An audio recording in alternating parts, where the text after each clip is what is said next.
मधल्या संतोष देशमुख हत्या प्रकरणातला फरार आरोपी कृष्णा आंधळेचा गेल्या वर्षभरापासून शोध सुरू आहे। खरं तर या क्रूर हत्येनंतर हे प्रकरण राज्यभरात गाजलं होतं।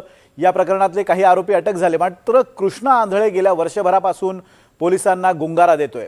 ना या प्रकरणात सीआयडीने काही माहिती दिली, ना या प्रकरणात पोलिसांनी काही माहिती दिली, पण संतोष देशमुख यांचे बंधू धनंजय देशमुखांनी एक मोठा दावा केला आहे। गेल्या 6 महिन्यांच्या काळात हा व्यक्ती 6 वेळा आपल्या गावात येऊन गेला, मात्र पोलिसांना त्याचा पत्ता नाही असा आरोप त्यांनी केलेला आहे।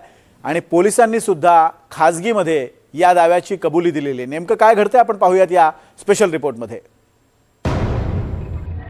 कृष्णा आंधळे जिवंत आहे, 3 वेळा बीडमध्ये येऊन गेलाय। धनंजय देशमुखांचा खळबळजनक दावा।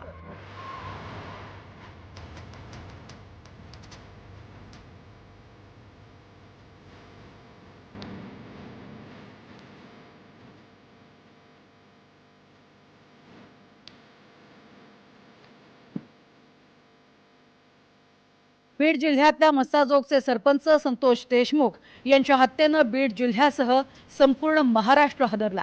राज्याच्या राजकारणालाच कलाटणी देणारा हा खून ठरला। या क्रूर हत्येनंतर पोलीस प्रशासन हादरलं, तपास यंत्रणा जाग्या झाल्या, आरोपींना अटक करण्यात आली। संतोष देशमुख हत्येतला मास्टरमाइंड वाल्मिक कराड असल्याच्या आरोपानंतर वाल्मिक कराड गजाआड झाला। मात्र संतोष देशमुख हत्या प्रकरणातला एक आरोपी कृष्णा आंधळे आजही फरार आहे। तो जिवंत आहे की त्याचा गेम झालाय, याबद्दलही वेगवेगळ्या शंका उपस्थित करण्यात आल्या। त्याच वेळी आता संतोष देशमुखांचे भाऊ धनंजय देशमुख यांनी एक मोठा गौप्यस्फोट केलाय। फरार कृष्णा आंधळे 3 वेळा त्याच्या गावी येऊन गेलाय असा देशमुखांचा दावा आहे। या 6 महिन्यामध्ये आम्हाला जी माहिती मिळाली होती ती आम्ही सीआयडी ऑफिसला कळवली। 3 वेळेस हा आरोपी गावाकडे येऊन गेला, 3 वेळेस, आणि ही माहिती खरी होती। आणि त्यांनी देखील मान्य केलं की हा आरोपी तिथे आलेला होता, परंतु त्याच्यावर त्यांचं जे तपास आहे किंवा त्याला शोधाशोध चालू आहे, त्याच्याकडे कुठलाही मोबाईल नाही किंवा तो मोबाईल वापरत देखील नाही, म्हणून या यंत्रणेला अडचण येऊ शकते, अडचण आलेली आहे। परंतु यावर काय करायचं आणि आरोपीला कसं जेरबंद करायचं यावर आम्ही लवकरच विचार करून आम्हाला त्याला कसं जेरबंद करून, कारण आमच्या सगळ्या कुटुंबाला जीवितास धोका आहे।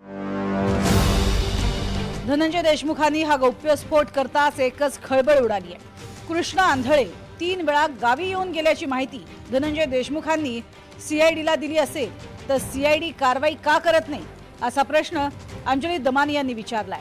तर तपास यंत्रणेतलेच काही अधिकारी कृष्णा आंधळेला वाचवत असल्याचा आरोप आमदार प्रकाश सोळंकेंनी केलाय।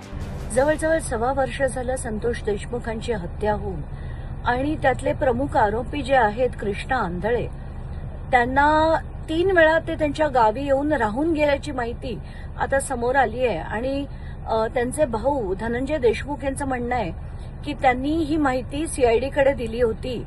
मला आता एक कळत नाहीये की हे चाललंय काय, कोणाच्या सांगण्यावरनं सीआयडी काम करत नाहीये का, कृष्णा आंधळेंकडे बरीच काही माहिती आहे जी धनंजय मुंडेंपर्यंत थेट जातीये, म्हणून की काय त्यांच्यावर कारवाई होत नाहीये। आता याचं स्पष्टीकरण खरं तर मुख्यमंत्र्यांना देणं गरजेचं आहे। धनंजय देशमुख यांनी जी मागणी केलेली आहे की या आरोपी त्याच्या गावाकडे 3दा-4दा येऊन गेला, सीआयडीला त्यांनी ही माहिती दिली, आणि तरीसुद्धा त्या आरोपी अद्याप पकडला जाऊ शकत नाही, याचाच अर्थ तपास यंत्रणेचं कुठंतरी कमतरता किंवा तपास यंत्रणेतील काही अधिकारी याचा बचाव करतायत आरोपीचा, असं त्या ठिकाणी निष्कर्ष काढायला काही हरकत नाही। 9 डिसेंबर 2024ला संतोष देशमुखांची हत्या झाल्यानंतर सुधीर सांगळे, सुदर्शन घुले आणि कृष्णा आंधळे फरार झाले। तिघेही ट्रेननं गुजरातला गेले, तिघेही शिवमंदिरात थांबले। 15 दिवस तिघांचा मंदिरातच मुक्काम होता। तिघेही मंदिरातच जेवण करायचे, तिथेच झोपायचे। अटक होण्याच्या 3 दिवस आधी तिघांकडचे पैसे संपले। पैसे घेण्यासाठी कृष्णा आंधळे महाराष्ट्रात जाईल असं ठरलं। पुण्यातनं पैसे घेऊन आंधळे पुन्हा गुजरातला परतणार होता। ओळख लपवून कृष्णा आंधळे महाराष्ट्रात आला। कृष्णा आंधळेशी संपर्क न झाल्यानं सुदर्शन आणि सुधीर यांनीही महाराष्ट्रात जायचं ठरवलं। कृष्णा आंधळेची वाट न बघता दोघेही पुण्यात आले। सुदर्शन घुले आणि सुधीर सांगळेला सापळा रचून 5 जानेवारी 2025च्या पहाटे पुण्यातनं अटक करण्यात आली। तेव्हापासनं कृष्णा आंधळे फरारच आहे. हाच कृष्णा आंधळे 3 वेळा गावात येऊन गेल्याचा दावा धनंजय देशमुखांनी केलाय. आता त्यावर पोलीस CID काय उत्तर देणार? तसंच संतोष देशमुख हत्या प्रकरणाचा खटला कोर्टात सुरूच आहे. तिथे कृष्णा आंधळेबद्दल आता तपास यंत्रणा काय उत्तर देणार हे पाहणंही महत्त्वाचं ठरेल. आकाश सावंत, NDTV मराठी, बीड.